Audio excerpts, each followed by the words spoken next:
주일이 4월 7일입니다. 그 주일을 지나면 4월 14일이 종려주일이고요. 종려주일을 지나고 월요일부터 토요일 날까지 우리는 한 주간 고난주간을 맞이하면서 이 기간에 특별 새벽 기도회를 드립니다. 그리고 부활절을 맞이합니다. 금식과 기도를 통하여 주님의 고난에 동참하며 또한 주님의 부활에 동참하는 우리 믿음의 가족들이 되기를 주님 이름으로 축원합니다. 초대교회 때는 세례식을 언제 베풀었다고요? 부활절 새벽에 했답니다.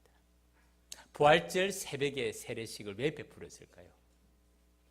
그때는 세례가 순교를 각오한 자만이 받을 수 있는 세례였습니다.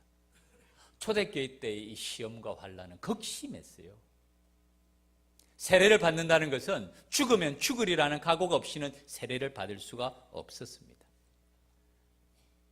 그런 세례받는 자들에게 부활절 새벽에 세례를 주면서 무엇을 깨닫게 했을까요? 죽으면 죽으리라. 그러나 그 다음에는 영원한 부활의 소망을 그들이 갖도록 했던 것입니다. 세례를 받는 분들의 결심과 감격과 그 은혜가 어떠했겠습니까? 히브리서 11장 35절에서 38절 말씀, 그 당시에 믿음의 가족들의 삶의 모습을 보여줍니다. 어떤 이들은 더 좋은 부활을 얻고자 하여 심한 고문을 받되 구차히 풀려나기를 원하지 아니하였으며, 고문을 받고 감옥에 있는 사람은 풀려나는 것이 가장 큰 소망이에요. 그런데 그 가운데 어떤 이들은, 믿음의 가족들은 더 좋은 부활을 얻고자 구차히 풀려나기를 원하지 아니했다는 것이에요. 또 어떤 이들은 조롱과 채찍뿐만 아니라 결박과 옥에 갇히는 시련도 받았으며, 돌로 치는 것, 톱으로 켜는 것, 시험, 칼로 죽임을 당하는 것, 양과 염소의 가죽을 입고 유리하며 궁핍과 환난과 학대를 받았으니 무엇 때문에? 믿음 때문에. 예수 그리스도를 믿는 믿음 때문에. 이런 사람은 세상이 감당하지 못하느니라. 그들이 광야와 산과 동굴과 토굴에 유리하였느니라. 죽음보다도 더 큰 위협은 없습니다. 목숨과도 바꿀 수 있는 게 무엇이 있습니까? 10,000,000금을 준다 그래도 내 목숨과 바꿀 수 있습니까? 그렇지 않죠. 그런데 그 죽음을 두려워하지 않는 자에게 세상이 어떻게 할 수가 있겠어요? 이런 사람은 세상이 감당하지 못하는, 죽음 너머의 부활을 소망하는 사람에게 세상이 어떻게 할 수가 있겠어요? 그들이 광야와 산과 동굴과 토굴에 유리하였다고 말합니다. 제가 화면을 한번 보여드릴게요. 여러분, 이 화면이 어떤 화면인 줄 아세요? 지하로 내려가는 입구입니다. 저 옆에 있는 것이 다 돌이에요. 그 다음 화면을 보여주시죠. 지하 안에 있는 공간입니다. 저 돌을 다 깎아서 공간을 만들어서 사람이 살 수 있도록 해놨습니다. 그 다음에 장면을 보여주시죠. 이것은 그 가운데 넓은 공간이에요. 예배 장소였다고 생각합니다. 이곳이 어딘 줄 아십니까? 갑바도기아에 있는 지하 동굴의 모습입니다. 로마의 카타콤이라 그러면 이 순교자들의 지하에 생활했던 초대교회의 모습이라고 말하지 않습니까? 연구가들은 조금 견해를 달리할 때가 있습니다. 로마 카타콤은 박해를 피해서 숨은 성도들이 살아갔던 곳이 아니고, 그런 사람도 있었겠지만은 예배를 드리면서 먼저 세상을 떠난 신실한 그리스도인들이 모인 곳에서 함께 예배를 드릴 때 더 큰 주님의 은혜가 임한다는 마음으로 예배 장소로 사용되었다는 견해도 있습니다. 로마의 카타콤을 말합니다. 그런데 이 갑바도기아는 달라요. 갑바도기아는 완전히 신앙의 박해를 피해서 살았던 초대교회의 믿음의 공동체였다고 봅니다. 2, 3세기 경까지는 로마 군대가 들어닥칠 때마다 그리스도인들은 이 지하 동굴 공간에 들어가서 피신해서 살았고요. 나중에는 이슬람 제국이 박해를 할 때는 그때도 믿음의 가족들은 이곳에서 피해서 믿음의 생활을 했다고 봅니다. 이것이 언제부터 발굴되기 시작했는 줄 아세요? 극히 욕을 냅니다. 1960년대 처음으로 발견되고 지금까지 30여 곳 정도가 발견이 되었는데 점점 더 많이 발견되리라고 추정하고 있습니다. 놀라운 사실은 이 한 동굴에는 최대 2만 명까지 살 수 있는 구조로 만들어져 있다고 말합니다. 그 지하에 이 층이요, 총 12층까지로 되어 있는 구조도 있다고 말합니다. 네 번째 화면을 보여주시죠. 바로 이 장면. 12개 층까지 아래로 내려가면서 돌을 뚫어서 생활할 수 있는 공간을 만들었고, 이곳에서 초대교회 믿음의 가족들은 신앙의 박해를 피해서 이곳에서 살았던 것입니다. 우리도 언젠가 성지순례를 가야죠. 그때 반드시 갑바도기아를 들려야 되리라고 생각합니다. 가봐야 되지 않겠어요? 구글에서 한번 찾아보세요. 갑바도기아 해서 찾아보면요, 여기에 대한 자세한 설명이 나와요. 이 로마 군인들과 이슬람의 박해를 피해서 한 사람이 간신히 피할 수 있는 통로로 만들어 놓고, 그리고 안쪽에서 문을 닫을 수 있도록, 막을 수 있도록 만들어 놓고, 때로는 그것에서 생활할 수 있는 공간, 예배드릴 수 있는 공간을 더 만들어 놓고 살았던 초대교회 믿음의 가족들의 모습들을 바로 이곳에서 볼 수 있습니다. 꼭 방문해야 될 장소 중에 하나입니다. 이제 몇 주 지나지 않아서 우리는 부활절을 맞이합니다. 지금 이 기간 우리의 마음이 온통, 우리의 마음이 전부 주님의 고난과 죽으심과 부활에 집중되어야 됩니다. 이것이 바른 신앙의 길입니다. 그런데 사탄은 우리의 시선을, 십자가를 바라보지 못하게 합니다. 이것이 사탄의 시험이고 영적인 싸움입니다. 주변 환경이 어떠하든지, 주변 상황이 어떠하든지 오직 십자가만을 바라보고 오직 예수만을 바라보는 우리의 믿음의 걸음이 되기를 주님의 이름으로 축원합니다. 오늘 말씀의 제목이 그리스도인다운 삶, 열방과 소망입니다. 오늘 읽은 본문을 조금 살펴보면 조금 이해가 좀 안 되는 부분도 있고 좀 어려워 보입니다. 그런데 자세히 살펴보면 이 말씀은 아주 쉬운 말씀이에요. 세 가지를 말씀합니다. 첫 번째는 오직 하나님께 영광을 돌려라. 두 번째는 오직 예수 그리스도만이 열방의 소망이 되신다. 세 번째는 오직 하나님께만 우리의 소망을 두라라는 구조로 말씀이 기록이 되어 있습니다. 먼저 오직 하나님께만 영광을 돌려라에 대한 말씀이 오늘 읽은 7절 말씀, 그리고 그 앞에 있는 6절 말씀입니다. 한 입과 한 마음과 한 입으로 하나님 곧 우리 주 예수 그리스도의 아버지께 영광을 돌리게 하려 하노라. 한 마음 한 뜻으로 하나님 아버지께 영광을 돌려라 라고 말하고, 그 다음에 7절 그러므로 그리스도께서 우리를 받아 하나님께 영광을 돌리심과 같이 너희도 서로 받아, 그 다음에 무슨 말이 생략이 됐을까요? 하나님께 영광을 돌려라는 말씀이에요. 하나님께 영광을 돌려라. 다른 말로 하면 하나님의 영광만이 우리 모든 그리스도인의 삶의 목적이 되어야 된다. 무엇을 하든지 하나님의 영광을 바라보면서 하라라는 말씀이 첫 번째 말씀이에요. 고린도전서 10장 31절 말씀, 우리가 잘 아는 말씀입니다. 31절 한 절만 같이 읽읍시다. 시작. 그런즉 너희가 먹든지 마시든지 무엇을 하든지 다 하나님의 영광을 위하여 하라. 아멘. 먹든지 마시든지 무엇을 하든지 무엇을 위하여 하라고요? 하나님의 영광을 위하여 하라. 먹든지 마시든지 말이 무슨 말입니까? 어떤 일을 하든지, 삶에 무엇을 하든지 다 하나님의 영광을 위하여 하라. 그 다음에 말씀이 유대인에게나 헬라인에게나 하나님의 교회나 그치는 자가 되지 말고, 방해자가 되지 말고, 거스리는 자가 되지 말고, 어려움을 주는 자가 되지 말고, 어떤 사람에게, 유대인이나 헬라인, 이 말은 모든 사람을 뜻합니다. 교회, 하나님의 교회에서 그치는 자가 되지 말고 어떤 사람이 되어야 되냐면은 나와 같이 모든 일에 모든 사람을 기쁘게 하여, 이 말은 다른 사람을 기쁘게 하여라는 뜻입니다. 자신의 유익을 구하지 아니하고 나 자신만 생각하지 말고, 내 생각만 하지 말고 많은 사람의 유익을 구하여, 다른 사람의 유익을 구하여 그들로 구원을 받게 하라. 이것이 그리스도인의 삶의 모습이라는 것입니다. 우리 믿음의 가족들이 이것이 삶의 초점이 되어야 돼요. 먹든지 마시든지 어떤 일을 하든지 하나님의 영광을 위하여서 하고, 어떤 사람 그 누구에게도 하나님의 교회에서 그치는 자가 되지 말고 오히려 다른 사람을 기쁘게 하고 다른 사람을 도와주어 그들로 구원의 길을 바르게 가게 하라. 하나님의 영광에 대한 말씀입니다. 예수님께서 우리에게 빛과 소금의 사명을 말씀하시면서 또 하나님의 영광에 대해서 하신 말씀이 있죠. 마태복음 5장 16절 말씀입니다. 같이 한번 읽읍시다. 예수님의 말씀이죠. 읽겠습니다. 시작. 이같이 너희 빛이 사람 앞에 비치게 하여 그들로 너희 착한 행실을 보고 하늘에 계신 너희 아버지께 영광을 돌리게 하라. 아멘. 빌 게이츠라는 사람 여러분 다 아실 겁니다.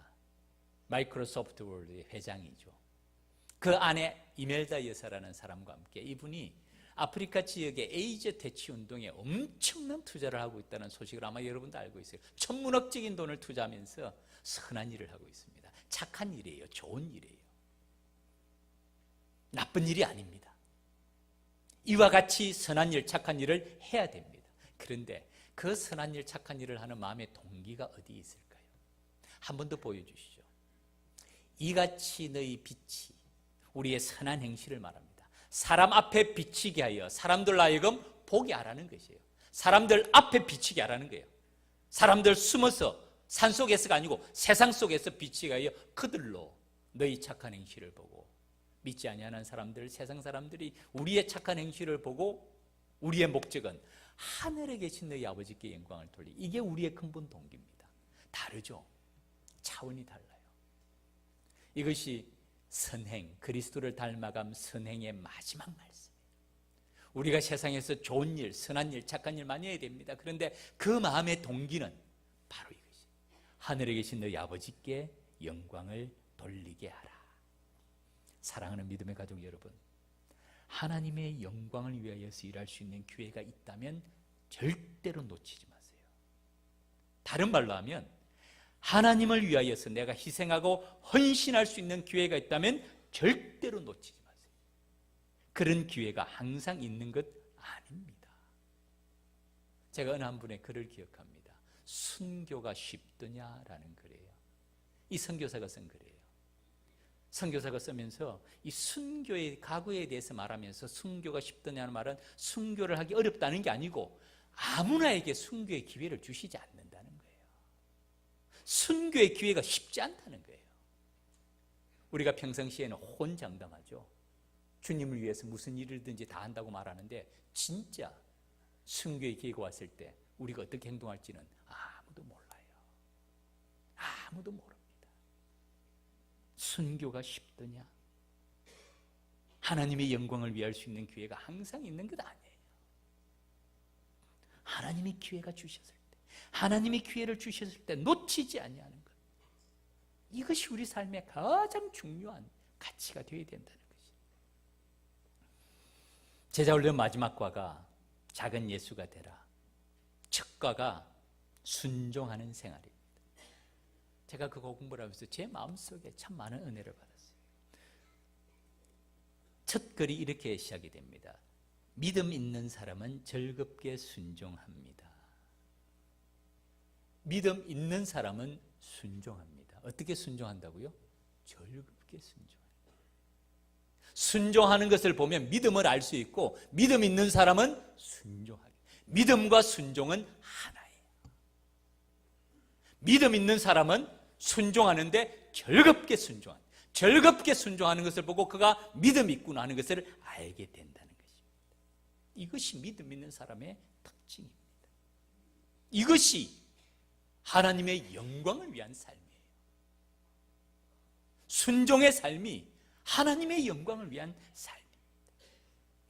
오직 하나님의 영광을 위하여서 살아. 사도 바울의 첫 번째 고민이에요. 두 번째, 오직 예수 그리스도만이 열방의 소망이 되십니다. 이 말씀을 할례에 대한 말씀으로 시작합니다. 8절, 내가 말하노니 그리스도께서 하나님의 진실하심을 위하여 할례의 추종자가 되셨으니, 예수 그리스도께서 할례의 추종자가 되셨다라고 말한 다음에 그 다음에 그 이유는 이는 조상들에게 주신 약속을 견고하게 하려 하심이라. 놀라운 말씀입니다. 할례가 뭐죠? 태어난 지 남자아이를 8일 만에 표피를 베는 걸 말하죠.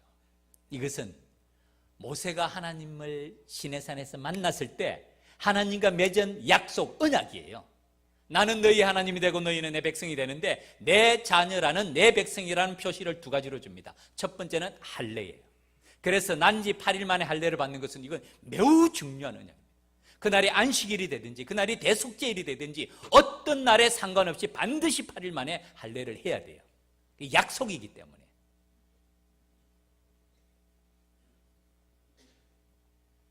그런데 누가 할례를 받습니까? 이스라엘 백성들만 할례를 받아요. 자기들만 하나님과의 약속을 맺은 언약 백성이라는 뜻이죠. 그런데 이제는 예수님께서 이 할례의 추종자가 되신 다음에 이 하나님의 언약을, 하나님의 약속을 견고하게 하고 완성시키신 분이라고 말하면서 그 다음에는 이 할례의 범위를, 하나님의 언약의 백성의 범위를 이방인에게까지 넓힙니다. 9절, 이방인들도 그 긍휼하심으로 말미암아 하나님께 영광을 돌리게 하려 하심이라 기록된 바. 놀라운 말씀이에요. 전에는 하나님의 언약의 백성이 할례를 받은 유대인들만 되셨는데 예수님께서 그 할례의 완성자가 되시고 이제는 이방인들까지 하나님의 영광을 위해서 살아갈 수 있는 길을 열어놓으셨다는 것을 말씀하시면서 그 증거를 구약에서 4가지를 설명합니다. 본문에서는 시편이 먼저 나오는데 사실은 역사적인 순서를 하면 두 번째 신명기서가 먼저 나옵니다. 열방들아 주의 백성과 함께 즐거워하라. 이 열방이 뭘까요? 이방 민족은 주의 백성과 함께 하나님의 영광을 돌리는 삶을 살라. 신명기서의 말씀을 사도 바울은 인용합니다. 신명기서를 누가 기록했죠? 모세가 기록했어요. 모세가. 이스라엘 백성들만 하나님의 언약 백성이 아니고 하나님의 구원 계획은 이방인들까지 다 포함한다는 것을 말씀합니다.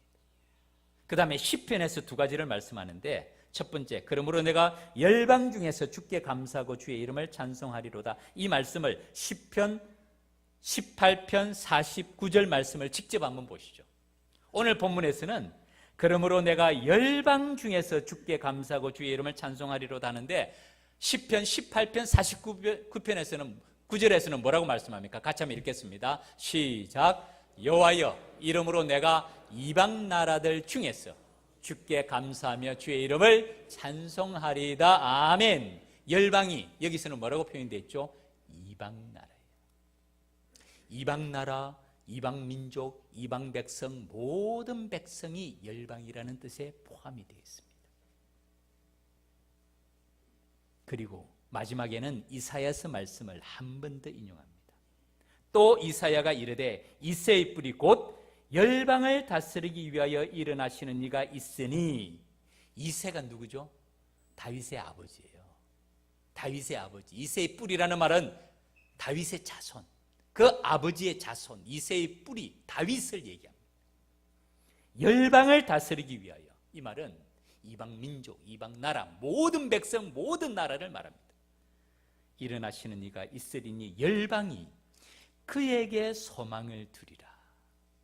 모든 민족, 모든 나라, 모든 백성이 그에게, 오직 예수 그리스도에게 소망을 두리라 라는 말씀을 하면서 그 다음에 소망이라는 말씀이 계속 또 나옵니다. 소망의 하나님이 믿음 안에서 성령의 능력으로 소망이 넘치게 하시기를 원하노라. 핵심은 이겁니다. 오직 예수 그리스도만이, 오직 예수 그리스도를 통해서 하나님께 영광을 돌릴 수 있습니다 라는 말씀이에요. 이것이 복음입니다. 이것이 하나님의 원대한 구원 계획이었어요. 하나님은 맨 처음에 이스라엘 백성들을 선택할 때 이스라엘 백성들만 택하지 않았어요. 열방을 품고 계셨고 그 하나님의 구원 계획이 오직 예수 그리스도의 십자가를 통해서 온 민족에게 전파되는 것을 보여주고 사도 바울은 이것이 자신의 사명으로, 목숨을 다해서 바치는 사명으로 하나님의 구원 계획을 이루는 일로 그는 달려갔던 것입니다. 마태복음 28장 19절 20절 말씀, 예수님께서 마지막 성천하시면서 제자들에게 주신 말씀 우리가 잘 알지 않습니까? 그러므로 너희는 가서 누구를 제자로 삼으라고요? 모든 민족을 제자로 삼아. 그게 오늘 본문의 말씀을 하면 열방을 제자로 삼아라는 뜻이에요. 아버지와 아들과 성령의 이름으로 세례를 베풀고 내가 너희에게 분부한 모든 것을 가르쳐 지키게 하라. 볼지어다 내가 세상 끝날까지 너희와 항상 함께 있으리라 하시니라. 예수 그리스도를 통해서 모든 민족, 모든 나라, 모든 백성들이 하나님께 나아갈 수 있는 길을 열어놓으셨다는 것이죠. 사도행전 2장 21절 말씀, 우리 한 절 말씀인데 같이 한번 읽읍시다. 시작. 누구든지 주의 이름을 부르는 자는 구원을 받으리라 하였느니라. 아멘. 누가 구원을 받는다고요? 주의 이름을 부르는 자는 누구든지, 유대인이나 헬라인이나 차별이 없어요. 누구든지 어떤 사람이든지 무엇을 해야 된다고요? 주의 이름을 부르는, 주의 이름을 부르는 자에게는 구원을 주신다는 말씀이고, 고린도서 5장 17절 말씀, 우리가 다 암송하는 말씀이죠. 그런즉 누구든지 그리스도 안에 있으면 새로운 피조물이라. 이전 것은 지나갔으니 보라 새 것이 되었다. 완전한 새로운 피조물이 되는 것은 그리스도 안에 있으면, 주의 이름을 부르면 하나님께 영광을 돌리는 새로운 피조물이, 새로운 사람이 됩니다. 사도 바울은 지금 오늘 본문에서 열방 중에서 주께 감사하고 주의 이름을 찬송하리라는 말씀을, 구약의 예를 4번을 들어서 말씀하시면서 오직 예수 그리스도를 통해서 모든 민족이 하나님께 영광을 돌릴 수가 있습니다라는 것을 말씀하고 있습니다. 사랑하는 믿음의 가족 여러분, 우리가 오늘 이 시간 예배를 드립니다. 하나님의 말씀을 듣잖아요. 기도하고 찬송하면서 우리 사명이 뭐죠? 하나님이 우리에게 주신 사명이 뭐죠? 사명 수행에 강한 교회, 영구표입니다. 제 말이 아니에요. 주님께서 우리에게 주신 사명이 뭐죠? 열방이 주님께 돌아오게 하라. 이게 세계 선교입니다. 이게 지상 명령이고 이게 땅끝 선교입니다. 북한과 중국, 몽골, 아시아의 모든 국가들, 동남아시아, 동북아시아, 중앙아시아, 서남아시아 모든 나라들, 특별히 우리 한국교회가 정말 열방이 주께 돌아오는데 쓰임받는 한국교회가 되어야 되는 줄 믿습니다. 또 하나 우리의 사역지가 있어요. 세계 선교와 함께 세대 선교입니다. 우리 다음 세대, 여러분 미전도 종족이에요. 우리 다음 세대, 우리 주일학교가 미전도 종족이라니까요. 미전도 종족의 정의를 아시죠? 5% 이하예요, 복음화율이. 어제였어요. 제가 한 신문에 일면 기사를 보니까 우리나라에 지금 인구 절벽에 관한 심각한 기사가 나와 있더라고요. 인구 절벽과 고령화가 급속히 진행이 되면서 원래는 인구 통계청에서 2029년부터 대한민국의 인구가 감소되리라고 예측했는데 그것이 10년간 앞당겨졌대요. 10년이 앞당겨졌대요. 올해부터 대한민국 인구가 자연 감소로 줄어들고 있답니다. 심각한 상태.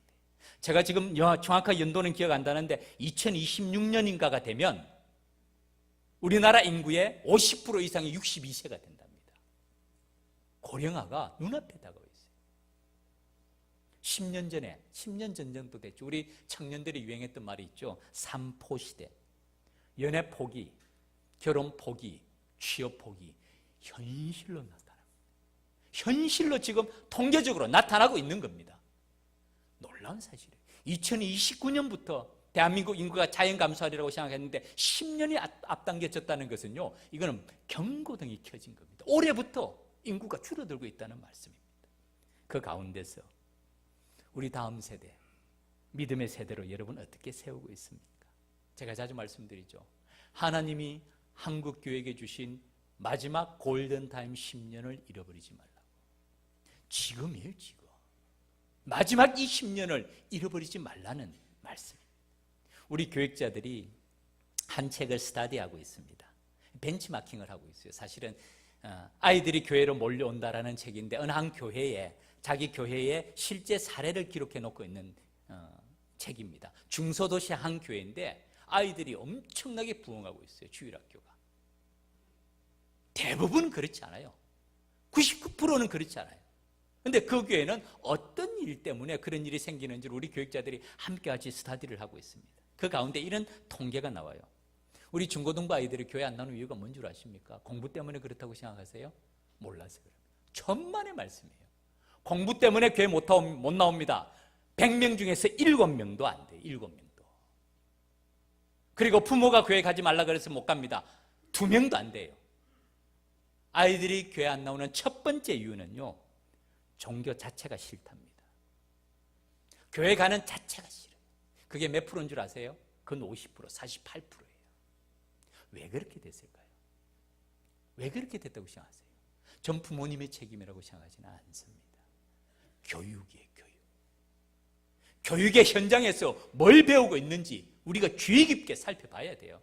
그리고 오늘날 문화입니다, 문화. 교회를 공격하는 세력이 너무 세요. 교회 안에서도 자중질환이 너무 많아. 그렇게 할 일이 아닌데, 그렇게까지 나갈 일이 아닌데. 종교 자체가 싫다는 아이가 48%고 그 다음에 유익이 없어서 교회 나가는 게 유익이 없대요. 기가 막힐 얘기 아니에요. 신앙생활 하는데 유익이 없다는 아이가 22%예요. 22%. 이 두 개만 합해도 70%예요. 믿음의 생활에 유익이 없다니. 그 다음이 재미없고 따분해서가 9%. 교회 나가도 재미없고 따분하다는, 그것이 80%가 됩니다. 공부는요 7%예요. 7%. 우리가 이 시대를 바르게 봐야 돼요. 정확하게 봐야 돼요. 그리고 우리가 그 다음 세대, 우리 세대를 어떻게 세우고 있는지, 지금이 마지막 시대라니까요. 열방에게 복음을 전하는 것, 사도 바울은 여기에 목숨을 걸었던 사람입니다. 이것이 하나님의 구원 계획임을 확신하면서 전생애를 사도 바울은 이 일을 위해서 달려갔던 사람입니다. 오늘 이 시대에 주님의 자녀로 부름받은 우리가, 주님의 백성으로 부름받은 우리는 어떤 사명을 감당해야 됩니까? 오직 예수 그리스도를 우리도 세계 끝까지 전해야 됩니다. 우리의 선교지, 우리의 파송한 선교사들, 열방을 위해서 기도해야 됩니다. 아울러서 우리 다음 세대 정말 경각심을 가지고 정신 차리고 가르쳐야 돼요. 교육을 맡은 분들 정말 마음을 다했어요. 그것이 오직 예수 그리스도만이 열방의 소망이며 다음 세대의 소망인 줄 믿습니다. 우리가 해야 될 일. 마지막 세 번째입니다. 그러면 우리는 누구에게 소망을 두어야 됩니까? 오직 하나님께 소망을 두라는 말씀이 마지막 13절 말씀. 소망의 하나님이 모든 기쁨과 평강을 믿음 안에서 너희에게 충만하게 하사 성령의 능력으로 소망이 넘치게 하시기를 원하노라. 제가 한 분의 간증을 소개하고 말씀을 맺을게요. 이분은 실제로 있었던 일입니다. 제가 이름은 말씀드리지 않을게요. 어쩌면 아는 분도 있을 거예요. 한국의 공군 참모 총장을 지낸 분의 이야기입니다. 1989년에 이분이 경남에 있는 사천 비행단 대대장으로 근무하고 있을 때 대령 진급을 앞두고 있었답니다. 진급, 군인들에게 생명이죠. 안 그러면 옷 벗어야 될 거예요 아마. 계급 정년이 있기 때문에. 온통 머리에는 진급 문제로 가득 차 있고, 그날도 주일 저녁 예배를 드리고 관사로 돌아올 때 아내에게 물어봤습니다. 당신 요즘 기도 제목이 뭐요? 남편이 그렇게 물을 때 아내에게 어떤 대답을 기대하겠습니까? 아내 입에서 당신의 진급을 놓고 나는 금식하며 기도하고 철회하며 기도하고 있습니다. 이 말을 듣고 싶어서 물어본 거 아니겠어요? 그랬더니 아내의 대답이 엉뚱했습니다. 당신 진급시켜달라고 기도하지 않아요. 다만 진급에서 누락되어도 용기를 잃지 않게 해달라고 기도하고 있어요. 이 아내의 말을 듣고 이 남편이 충격을 받은 거예요. 그리고 함께 깨달았습니다. 그래, 하나님의 뜻이 있어서 나를 지으시고 나를 이 땅에 보내시고 나에게 일을 맡기셨는데 내가 내 욕심으로 쓸데없이 하나님보다 앞서가는구나. 그리고 그분이 깨달은 것이 나도 모르게 하나님을 내 인생의 수단으로 여기면서 살았구나 하는 회개의 마음이 들었던 거예요. 그리고 그는 다시 한번 신앙의 자세를 점검하면서 그때부터 하나님 중심으로 하나님의 영광을 위하여서 하나님께 소망을 두고 살아가겠습니다 다짐합니다. 이후에 자기의 상관이 기독교인이 아니더라도 군인들이 얼마나 체력 단련 많이 해야 됩니까? 주일날 운동하자고 제안을 해도 정중하게 거절합니다. 죄송합니다. 저는 주일날은 예배를 드려야 됩니다. 만약에 오후에 운동한다면 제가 운동을 같이 할 수 있을 것 같습니다. 그리고 자신의 업무에는 최선을 다해서 충성합니다. 처음에는 상관들이 괘씸하게 생각하죠. 그런데 시간이 지나면서 올곧은 믿음의 태도로, 타협하지 않는 태도로 자기를 성실하게 하는 이 사람을 보고 주위에 있는 사람들이 인정해주고 진급을 하게 됩니다. 그 다음에 대령에서 별 하나를 달고 춘장이 되었을 때 그의 보직이 합참의장을 모시는 부관인 비서실장을 하게 되었답니다. 그런데 합참의장도 기독교인이 아니었답니다. 그런데 이분이 등산을 좋아했던 모양이에요. 매일 주일 오전마다 부부 등반으로 등산을 가자고 자기의 비서실장인 이 원스타에게 제안을 합니다. 여러분, 그거 거절할 수 있겠어요? 그 말이 무슨 뜻입니까? 자기를 신뢰한다는 뜻이에요. 부부 동반으로 같이 등산을 가자는 것은 이거는 절호의 기회예요. 개인적으로 유대관계를 쌓을 수 있는 좋은 기회입니다. 이분이 그분에게, 합참의장에게 말합니다. 죄송합니다. 저는 주일 오전에는 교회에서 예배를 드려야 합니다. 이것은 하나님과 저와의 약속이기 때문에 반드시 지켜야 됩니다. 죄송합니다. 이분이 말입니다. 비록 상관에게 결례가 되었지만은 그렇다고 하나님께 결례를 범할 수는 없었습니다. 라는 마음으로 거절한 것이에요. 호의를 거절한 것이에요. 이 상관이 나중에 이렇게 말합니다.